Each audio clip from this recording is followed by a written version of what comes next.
Zagadat. Same time body ten ten.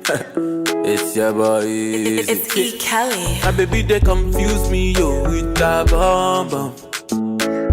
But she got the guy where they send her money from London.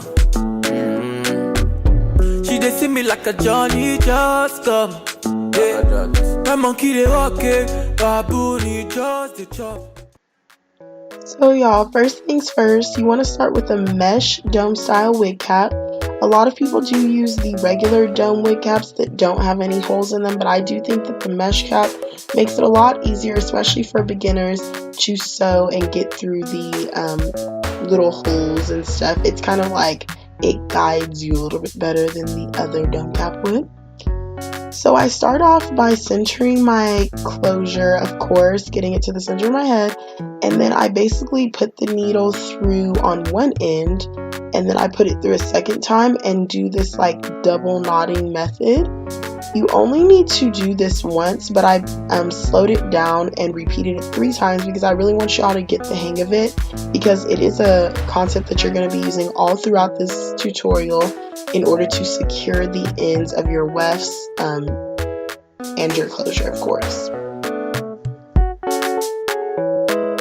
One thing that I do that might be a little different, I'm not sure, is that I like to secure one side and then go ahead and secure the other one without moving forward at all on the other side, because it just makes sure that your closure is completely centered, and also that it does not move once you begin working your way to the middle of that closure and getting it secured down to the wig cap. You just want to make sure that it stays put and that it stays centered.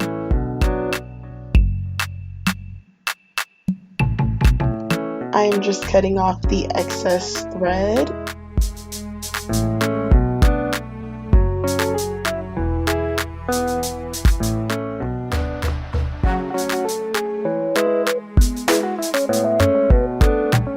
So now I'm actually going to start with sewing on the closure. You go ahead and take your thread and you're just going to sew it through like normal, just going through once and pulling the needle and thread out, and you just continue and continue all the way until you get to the back. I'm sorry, it looks like I was struggling a little bit. It gets easier once you get to the actual mesh part. Just pull the needle through. And then my thing that I like to do, which basically goes back to what I said earlier, was that after getting a little bit further in, I like to just go over to the other side and basically mirror what I did on the first side, just to once again ensure that my closure is staying centered and put in place to reduce the amount of excess closure that is left over once you get to the back middle area. It's better to have it back there than to have it in the front. So as you can see, I finished up on the other side and I transitioned back to the first side to continue on sewing and sewing and sewing. I sped through that part a little bit just because it gets pretty repetitive. It's, all I'm doing is going through the little holes one time and moving forward and transitioning back and forth until you work your way all the way to the middle.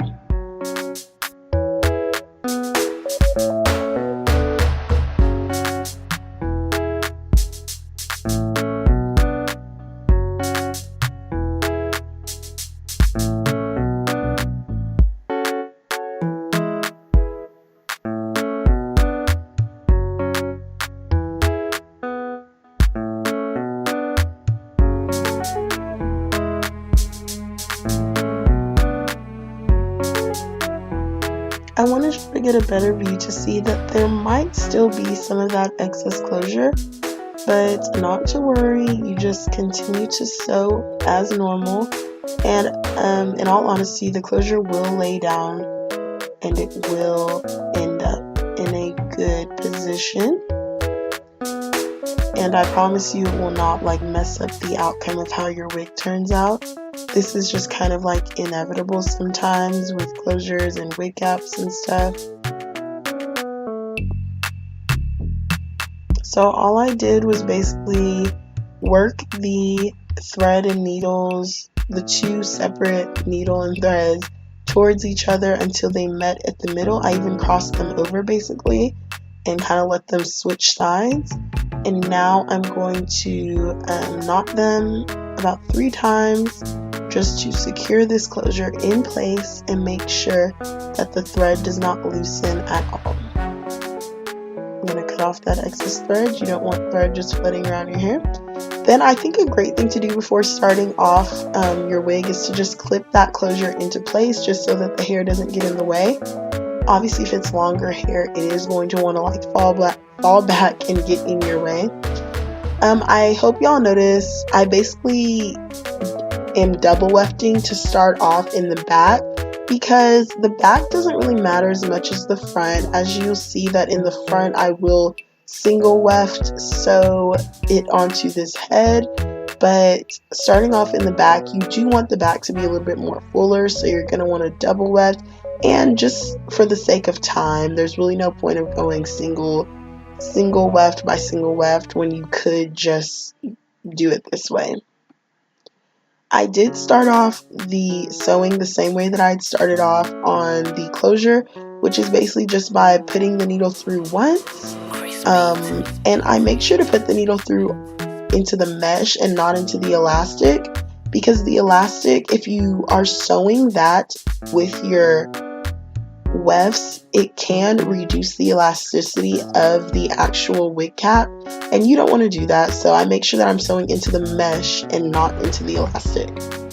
But like I said, I put the needle through once and then I double knot it at the very beginning just to secure that, and then I continue sewing just the way I did with the closure.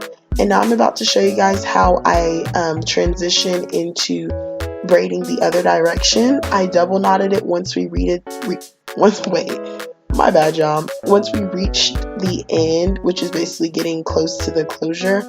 I double knotted it, then I flipped that weft over and double knotted it again. Now I'm going to continue on sewing as normal. And honestly guys, once you get the closure down, that's really the hardest part. Doing all of this is really just the most tedious part, but it is pretty easy once you get the hang of it. Trust me, y'all, my first wig was not all that. Trust me, I had to do it a couple times before I found this technique, and it's been working for me ever since. Now I'm on to my last bundle. I sped through the other bundles just because there's really no point. It's pretty repetitive and like self-explanatory, so I sped up until the last bundle, and the last bundle is the one where I'm going to begin single wefting. Like I had said earlier, once you get to the top, you want your hair to be a lot more flatter rather than full, because you don't want your head to look like huge and puffy. So I'm going to start single wefting as I work my way up towards the closure.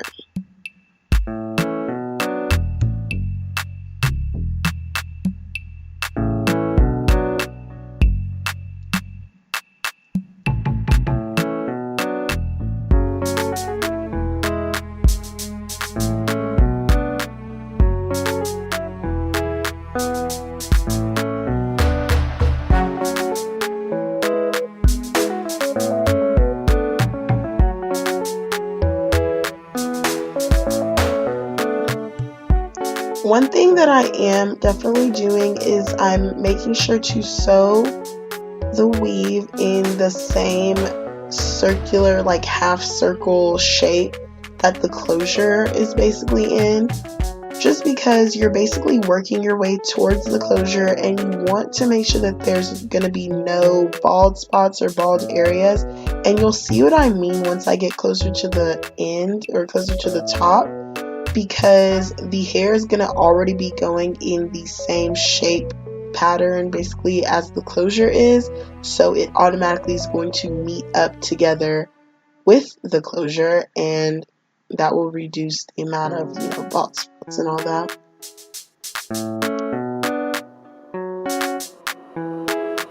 Well, actually, there won't be any bald spots if you do it correctly.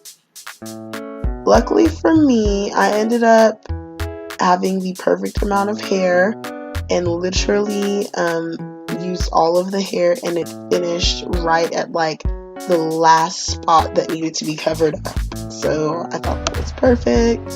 That doesn't always happen, but we got lucky this time. Just continue sewing the way you have been the entire time. You want to make sure that up top where you are right now, that it's even more tight and secured. So that is why I double knotted it twice. Now I'm going to cut the string and basically knot it about 3 times just to keep that secure. And that pretty much is it for sewing. But we are not done yet. We do still have to cut off the lace and sew on your band to secure your hair. So this is where your lace closure is at the top. You of course are going to want to cut this mesh part off, because if it stays under your wig, or basically under your closure, it's going to leave like a black cast shadow where your part is supposed to be, and why would you want to do that? That doesn't look natural at all. So you cut that part off just to make it look a little bit more natural. And it does kind of stretch the wig head out a little bit. Then I like to clip the front hair back and cut off the lace just to make sure that I get a precise cut and that I'm not cutting off any of the hair. I do believe that I went back later on to clean up the cutting a little bit, but this is good too. I mean, once it gets onto your head, it pretty much blends with your scalp and you don't really have that much to worry about.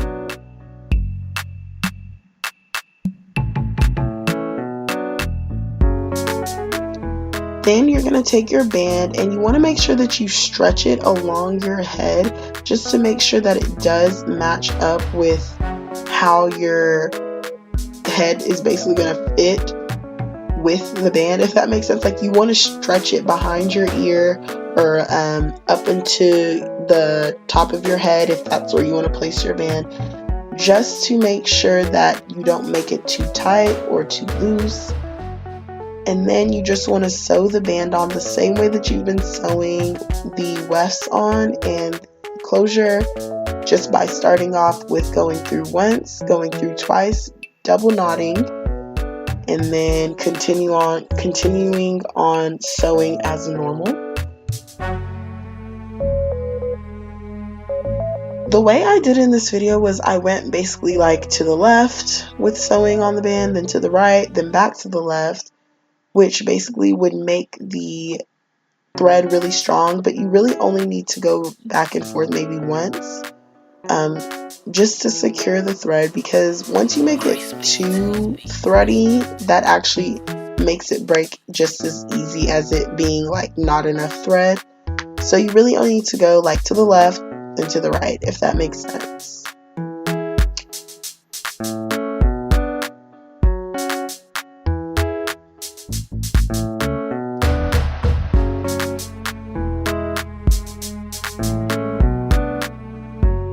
I love when I get to this part because it's like, okay, I'm pretty much done. All I gotta do is put it on my head, and that's it. And honestly, once you get used to making wigs, the process shouldn't take you more than like 2 hours, at most 3 hours. It's just like, I don't know, you just gotta get the hang of it. When I first started making wigs, it took me like 6 hours or like 2 days basically. But yeah, guys, that's pretty much it. You just pop the wig on your head and you're good to go. Of course, you can plug your closure. If y'all would like me to show you how I plug my closures and my frontals, I'll be more than happy to do a video on that. But thank y'all so much for watching. I really hope that I was in depth as much as y'all would like for me to. And if you have any more questions, please comment down below and subscribe and thumbs up the video.